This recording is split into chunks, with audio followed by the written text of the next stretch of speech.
말씀 제목을 조금만 올려주세요. 말씀 제목을 함께 보겠습니다. 선두와 선도, 이런 주제를 가지고 주의 말씀을 듣겠습니다. 여러분들은 언제 가장 삶에 여유가 있습니까? 아마 학생들은 이 시험이 끝났을 때에 좀 삶의 여유를 느낄 것이고, 또 집에 있는 주부들은 자녀들과 남편이 출근하고 학교에 갔을 때에 좀 여유가 있을 겁니다. 또 직장생활 하시는 분들은 금요일에 퇴근을 할 때에 좀 쉴 수 있다는 마음이 들 때에 삶의 여유를 느낄 것입니다. 목회자인 저에게 가장 큰 여유가 생기는 날은 주일 오후입니다. 주일에 긴장하고 또 말씀을 준비하고 교인들과 만났다 헤어진 후에 지금 긴장이 풀어지면서 삶의 여유가 있습니다. 그러기에 개인적으로는 주일 오후가 무척이나 즐겁고 또 기다려지는 그러한 시간이기도 합니다. 그런데 이런 저를 잘 이해해서 그런지 몰라도 저희 집에 있는 둘째 아들이 주일 오후가 되면 저한테 간혹 전화를 합니다. 아빠 오늘 뭐 먹고 싶어요? 라고 이야기합니다. 뭐 사주겠다고 하는 게 아니라 직접 요리를 해주겠다는 것이에요. 그러면 뭐 먹고 싶다 그러면 몇 시까지 오세요? 라고 말합니다. 때로는 스파게티를 하기도 하고 때로는 스테이크 요리를 하기도 합니다. 제법 잘합니다. 정말로 맛있게 잘합니다.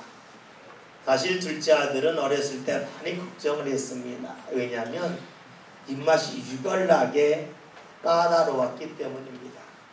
생선을 먹을 때에도 비닐은 껍질을 먹지 않았으며 냄새 난다고 안 먹었어요.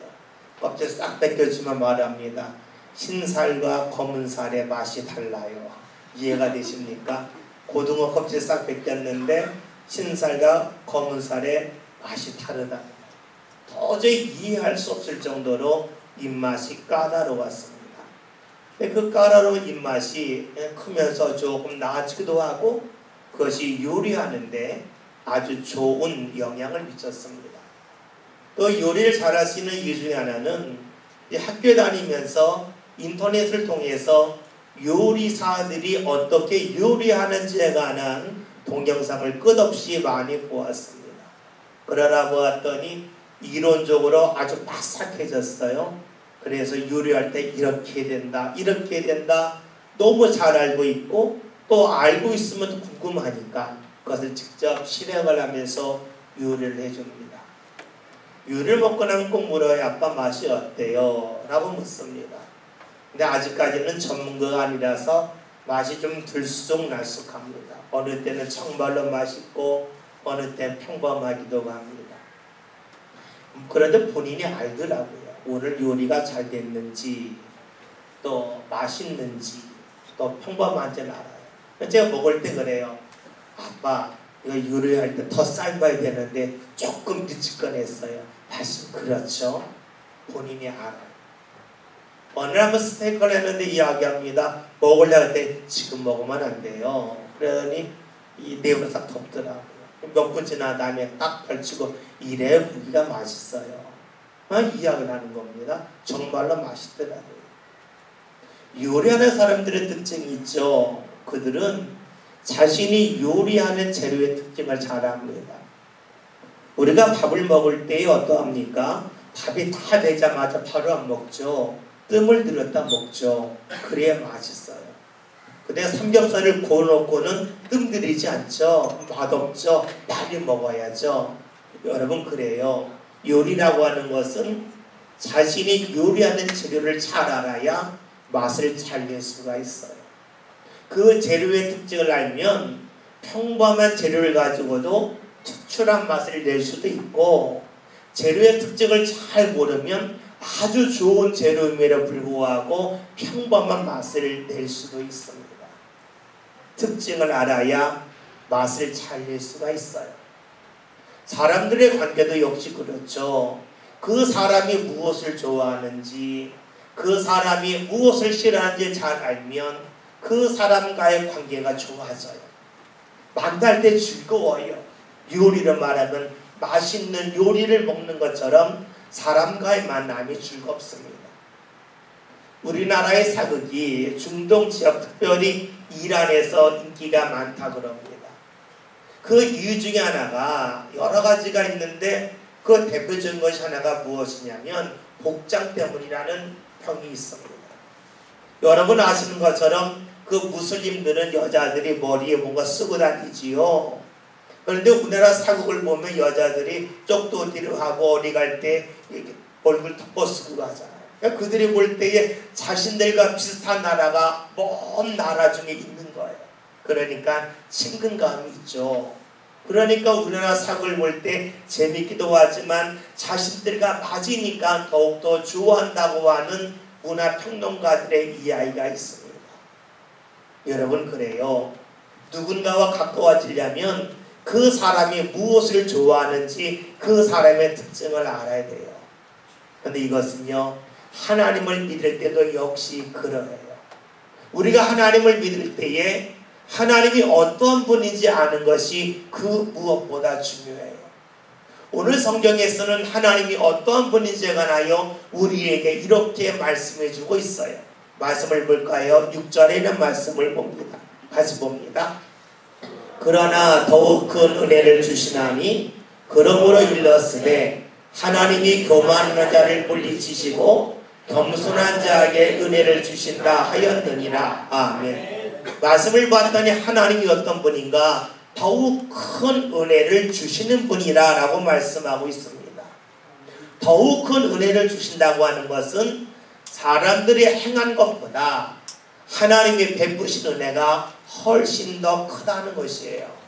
하나님은 어떤 분이냐면 우리가 기대한 것 이상으로 많은 은혜를 베푸시는 분이라는 것이지요. 이런 하나님에 관한 말씀은 우리가 마태복음 20장을 보면 잘 알 수가 있습니다. 마태복음 20장에는 그 유명한 포도원 품꾼의 비유가 나옵니다. 어떤 포도원 주인이 일할 사람을 부르기 위하여 아침 일찍 가서 일할 사람을 불러갔습니다. 그런데 몇 시간 지나서 3시가 되었을 때에 또다시 일꾼을 부르러 나갔습니다. 6시로 나가고 9시로 나가고 11시에 나갔습니다. 일은 12시에 끝났습니다. 그러니까 늦게 온 사람은 1시간 혹은 3시간, 6시간, 9시간 일했고 아주 일찍 온 사람은 10시간 이상 일을 했습니다. 일을 마친 후에 주인이 품삯을 주는데 모든 사람들이 똑같이 한 데나리온씩을 줍니다. 한 데나리온은 당시 하루의 품삯입니다. 간혹가다 이 말씀을 읽으면서 사람들이 그럽니다. 하나님 불공평합니다. 어떻게 똑같이 품삯을 줍니까? 많이 일한 사람이 있고 적게 일한 사람이 있는데 다르게 줘야 공평하지 않겠습니까? 라고 말합니다. 철저하게 사람의 계산을 가지고 하는 말이지요. 그런데 하나님의 은혜 들어보면 아주 달라집니다. 일찍 온 사람은 자신이 기대한 것 받았습니다. 한 데나리온 받은 겁니다. 그런데 3시 온 사람, 6시, 9시, 11시 온 사람들은 자신들이 기대한 것 이상을 받았습니다. 포도원에 일하러 온 사람은 5 종류가 있죠. 일찍 온 사람, 3시 온 사람, 6시 온 사람, 또 9시 온 사람, 11시 온 사람, 5 종류의 사람입니다. 근데 이 중에서 한 사람은 자신이 기대한 것만큼 임금을 받았습니다. 품삯을 받았습니다. 근데 나머지 4 종류의 사람, 5분의 4는 자신이 기대한 것 이상의 품삯을 받았습니다. 산술적으로 본다면 하나님의 은혜 중에는 20% 정도는 우리가 기대한 것만큼 받을 수 있겠지만 80%는 우리가 기대한 것 이상으로 하나님이 우리에게 은혜를 베푸신다는 사실입니다. 여러분, 하나님은 더욱 큰 은혜를 베푸시는 분입니다. 그러면 하나님이 어떤 사람에게 하나님의 은혜를 더욱더 크게 베푸실까요? 오늘 말씀 6절을 다시 한번 읽어보겠습니다. 말씀을 봅니다. 6절입니다. 그러므로 더욱 큰 은혜를 주시나니 그러므로 일렀으되 하나님이 교만한 자를 물리치시고 겸손한 자에게 은혜를 주신다 하였느니라. 아멘. 말씀을 보면 하나님께서 교만한 사람과 겸손한 사람을 나누시고 겸손한 사람에게 은혜를 주신다라고 말씀하고 있습니다. 여러분, 겸손과 교만, 이것이 무엇입니까? 교만은 높은 마음을 말하겠죠. 겸손은 낮은 마음을 말합니다. 교만은 높아지는 것이고 겸손은 낮아지는 겁니다. 근데 우리가 높다 낮다 할 때는요, 항상 기준이 필요합니다. 저희 집이 아파트입니다. 아파트 이렇게 천장을 보면 한 2.23m 정도 되는 것 같아요. 제 집에 있다가 제 목욕실에 오면 천장이 되게 높아 보여요. 왜냐하면 천장이 약 한 3m 정도 되기 때문에 되게 높아 보여요.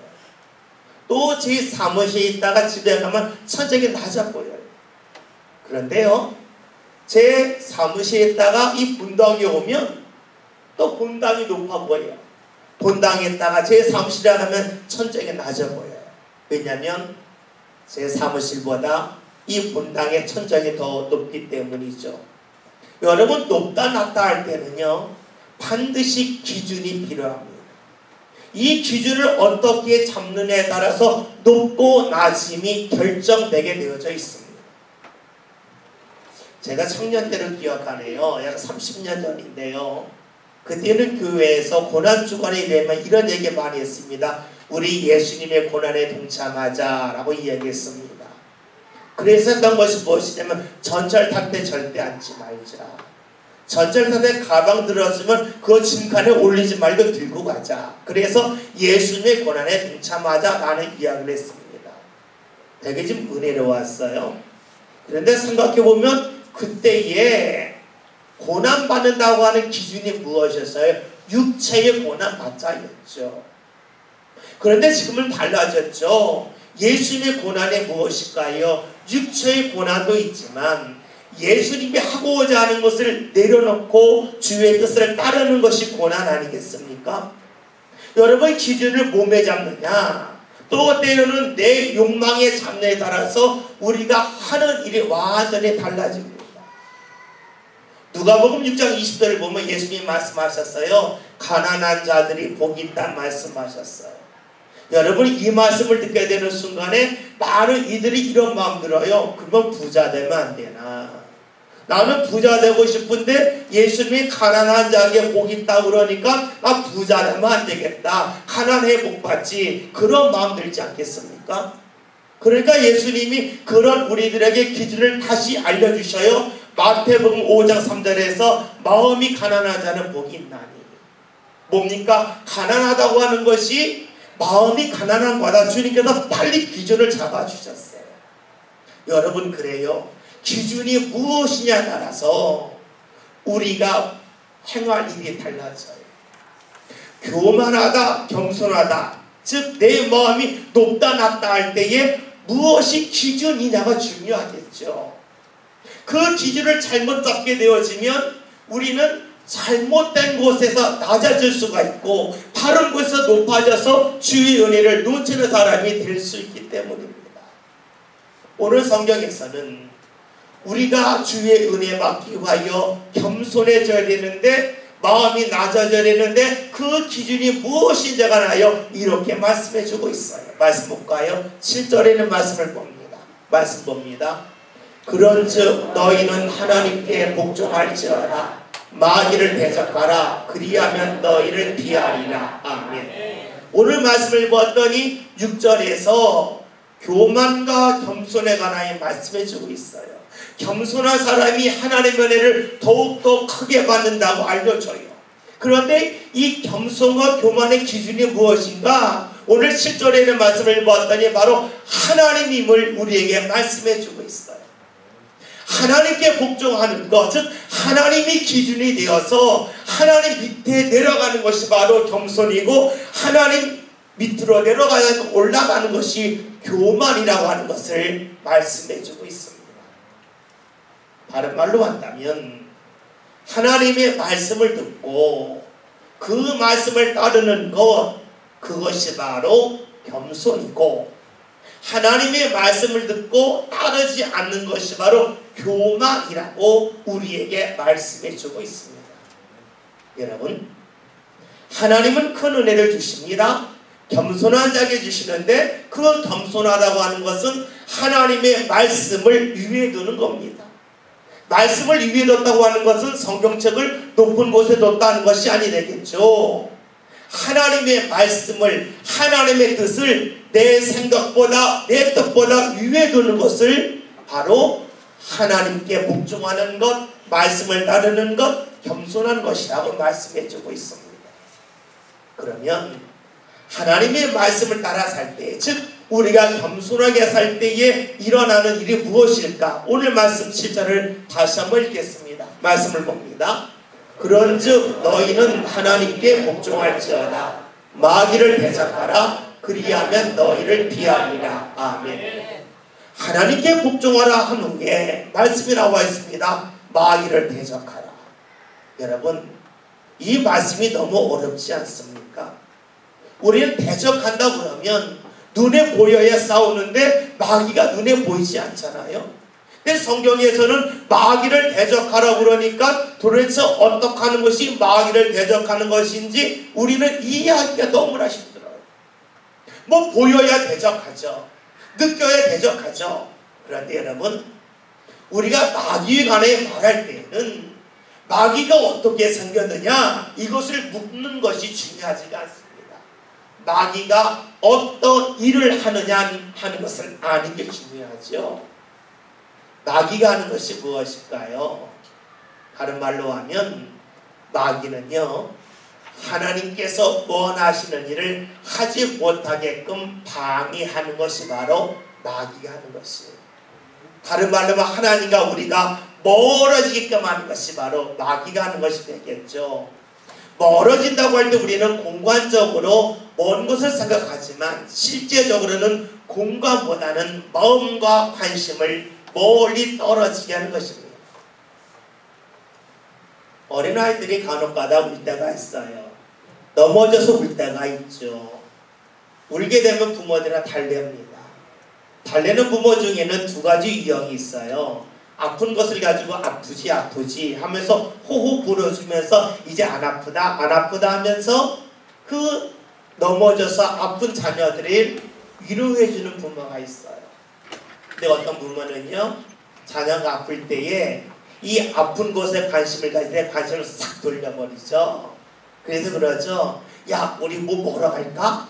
그러면 아이가 어떻게 해요? 먹는 것이 너무나 좋으면 응 하고 따라가면서 아픈 것을 잊어버리죠. 여러분, 그래요. 자녀들이 아플 때의 아픈 것을 가지고 호호 불어주면서 이제 안 아프다 하는 방법도 있겠지만 관심을 확 돌려서 이 아픈 것을 잊게 하는 것이 있어요. 그런데 여러분, 마귀가 그런 일을 한다는 것이에요. 우리로 하여금 하나님에게 관심을 가져내는데 하나님에게 관심을 갖지 않고 다른 쪽으로 관심을 확 돌려버려요. 그것이 무엇일까요? 내가 좋아하는 것, 내가 하고 싶은 것, 이것을 마음껏 하는 것이 행복한 것이라고 우리를 꼬드겨요. 그래서 우리의 관심을 확 돌려버리지요. 여러분, 마귀를 대적한다고 하는 것은 무엇을 말할까요? 그것은 바로 관심을 돌릴 때에 그 관심을 돌리는 그 마귀의 꼬임에 넘어가지 않고 하나님에게 계속해서 초점을 맞추는 것이에요. 창세기 39장을 보면 그 유명한 요셉에 관한 말씀이 나와요. 요셉이 형들에게 의해서 팔려서 애굽으로 종이 되어 갔어요. 그리고 보디발의 집에서 일을 하는데 일을 할 때 하나님이 함께 하시니까 보디발의 눈에 띄어서 그를 모든 종들을 다스리고 관리하는 총무로 삼았습니다.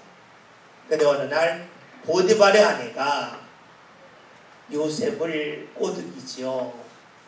젊은 나이에 있는 그 요셉에게 말하는 겁니다. 나와 동침하자. 네가 너무 잘생겼는데, 네가 너무 멋진데 나랑 동침하면 좋겠다 해서 꼬드깁니다. 이때 요셉이 어떻게 합니까? 만약에 보디발의 아내와 동침한다면 육체의 쾌락을 누릴 수가 있을 거예요. 그리고 보디발의 아내가 많은 것을 선물로 주겠죠. 좋은 옷도 사줄 것이고 맛있는 것도 줄 것이고 더 좋은 쉼터를 줄 거예요.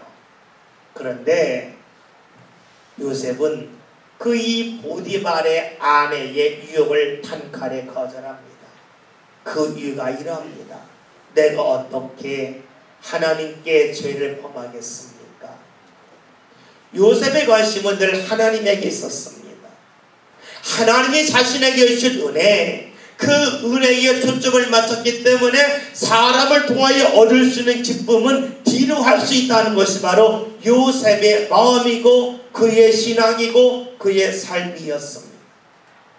결국 요셉은 그런 말을 하면서 보디발의 아내의 유혹에서 벗어납니다. 오늘 성경에서는 마귀를 대적하라 그리하면 피하리라고 말씀하고 있는데, 피한다고 하는 것은 성경을 통하여 봤더니 마귀가 떠나가는 것이 아니라 내 삶이 그 유혹의 자리에서 벗어나게끔 하는 것이라는 것을 충분히 볼 수가 있습니다. 여러분, 마귀를 대적한다는 말씀, 이것이 결코 쉬운 말씀만은 아니에요.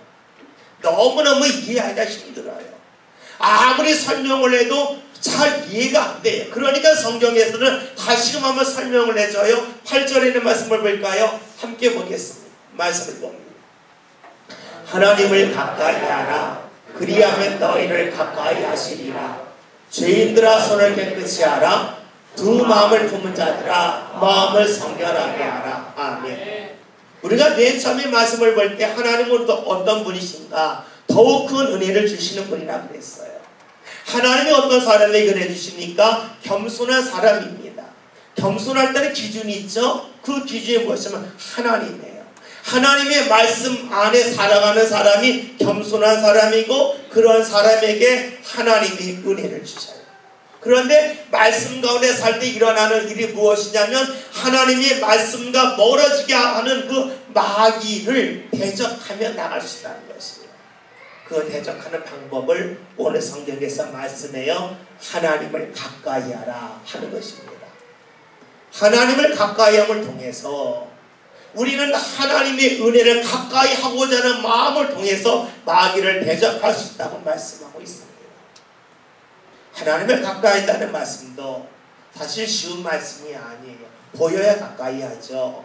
그런데 오늘 그 길을 알려줍니다. 말씀 하반절의 말씀을 봤더니 죄인들아 손을 깨끗이 하라. 두 마음을 품은 자들아 마음을 성결하게 하라.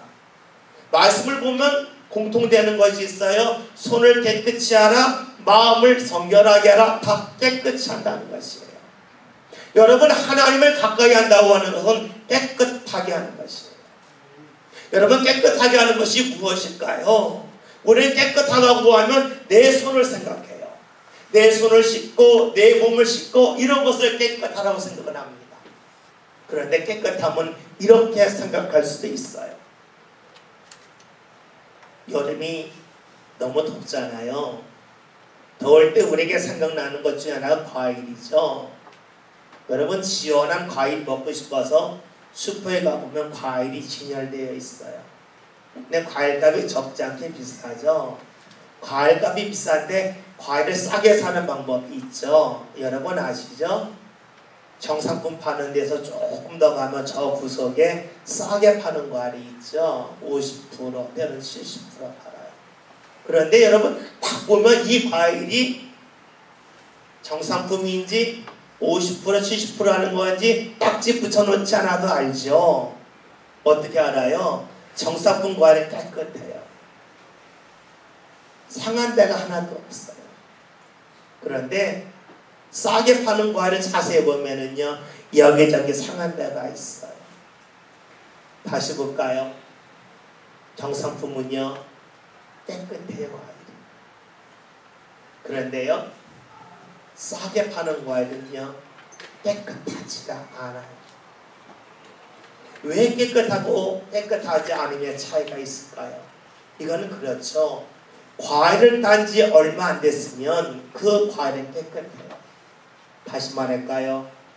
신선한 과일은 깨끗해요. 신선하지 않은 과일은요, 깨끗하지가 않아요. 우리 여기서 알 수 있는 것이 있어요. 신선하고 깨끗하면요, 가격이 높아요. 신선하지 않고 깨끗하지 않은 가격이 뚝 떨어져요. 과일이 있어요. 열매를 땄어요. 단지 얼마 되지 않은 것은요, 신선하고 비싸요. 가치가 있어요. 단지 오래된 것은요, 신선하지도 않고 깨끗하지도 않고 가치로 뚝 떨어져요. 여러분, 하나님의 말씀은 어떨까요? 하나님의 말씀이 네 삶 가운데 들려졌을 때에, 내 심령 가운데 들려졌을 때에 그 말씀은요, 나에게는 신선한 말씀이에요. 그 말씀은요, 선도가 좋은 말씀이에요. 그런데요, 그 말씀이 내게 임하였는데 시간이 지나면 지날수록 어떻게 할까요? 신선하지가 않아요. 선도가 뚝 떨어지고 말아요. 오늘 말씀 제목이 선두와 선도예요. 여러분, 과일이 그래요. 생선이 그래요. 잡은 지 얼마 안 된 것, 딴 지 얼마 되지 않은 것은 선도가 좋아요. 선도가 좋으면 그것은 가치가 높아져요. 선도가 떨어지면 떨어질수록 가격도 떨어지고 가치도 떨어지고 사람들이 점점 외면하고 맙니다. 하나님의 말씀 역시 그러합니다. 하나님을 가까이 한다고 하는 것은 주의 말씀이 임하였을 때에 그 말씀을 빨리 따르는 것을 말해요. 그 말씀을 다음에 나중에 상황이 달라지면 따르겠다 하면 할수록 말씀의 선도는 점점 떨어지고 맙니다. 그럴 때에 주의 은혜는 우리 삶 가운데 점점 멀어질 수밖에 없습니다. 하나님을 가까이 한다는 것은 주의 말씀의 선도를 높이는 것입니다. 주의 말씀의 선도를 떨어뜨리지 아니하는 것입니다. 그런 사람은 은혜의 앞자리에 이를 수 있습니다. 더욱 큰 은혜를 주시는 그 하나님의 은혜의 자리에 앞자리 선두에 설 수가 있습니다. 그러나 말씀을 들었지만 그 말씀을 자꾸만 뒤로 미루는 사람, 말씀의 선두를 떨어뜨리면 떨어뜨릴수록 우리는 주의 은혜 자리에서 점점 뒤로 물러날 수밖에 없습니다.